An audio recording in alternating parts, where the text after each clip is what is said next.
Moi, je m'appelle Delphine Lavoine, je suis présidente de la Maison des Jeunes et de la Culture de Mont-Blanc et du Chavès. J'ai une petite question. Nous, nos équipes, elles interviennent dans le cadre de l'extrascolaire. Souvent, l'été, on organise des séjours itinérants sur le Chavès. Cependant, on est soumis à des réglementations au niveau de jeunesse et sport, au niveau des déclarations, pour accueillir des jeunes, des enfants dans des lieux dédiés, notamment avec des points d'eau. Est-ce que dans le cadre de la signature qui a été réalisée ce soir, est-ce que au niveau de jeunesse et sport, il va y avoir également un allègement au niveau des réglementations pour pouvoir justement amener les enfants dans d'autres lieux possibles que des lieux soumis et déclarés au niveau jeunesse et sport, parce qu'on a aussi d'autres endroits possibles. Je pense à des fermes ici en milieu rural ou d'autres choses qui seraient aussi, je pense, très très fortes en apprentissage pour les enfants et les jeunes. Vous voulez prendre le micro? Bien.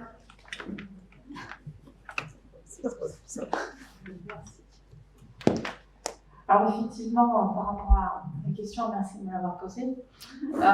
C'est vrai qu'on a un cadre institutionnel qui est ce qu'il est. Vous l'avez bien présenté et posé. Donc je vous rejoins sur le fait qu'il y a plein d'endroits qui sont très très bien, qui peuvent concourir parfaitement et pleinement à la bonne éducation de nos enfants. De notre point de vue, la réglementation, elle a effectivement il faut se déclarer, il faut remplir des papiers, il faut tous ces endroits bien que vous citez dans notre optique et plus d'accompagner ces structures qui ne sont pas déclarées aujourd'hui à ce qu'elles le soient et vers laquelle vous puissiez aller vous rendre. On est plus dans cette optique-là.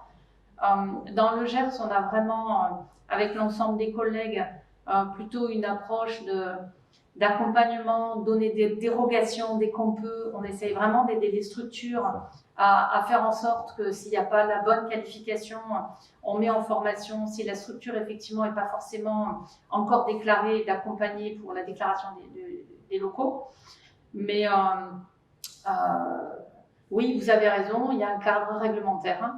Et le travail et l'objectif au travers de la charte, c'est de faire en sorte qu'on puisse permettre les choses du mieux possible et encore une fois accompagner les structures pour qu'elles puissent rentrer dans le cadre. J'aime pas bien ce terme-là, voilà, mais en tout cas faire en sorte que pour tout le monde ça soit sécurisant, pour les familles, pour les élus, pour les encadrants, pour qu'on puisse tous effectivement avancer pour arriver à atteindre les objectifs auxquels on concourt tous, quoi. En tout cas, c'est notre ambition. Je ne sais pas si j'ai répondu à la question. Je peux rajouter un petit truc, juste de façon plus large.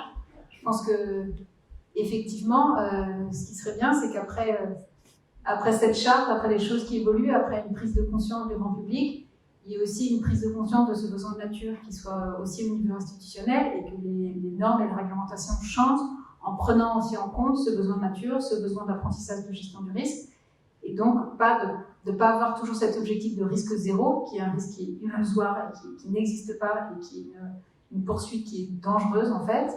Et donc en faisant évoluer ça, j'espère que dans quelques années, on pourra aussi faire évoluer la perception qu'on a du risque, et donc que les normes changent. Et d'ailleurs, les cours de récréation, par exemple, en Allemagne, en Belgique ou ailleurs,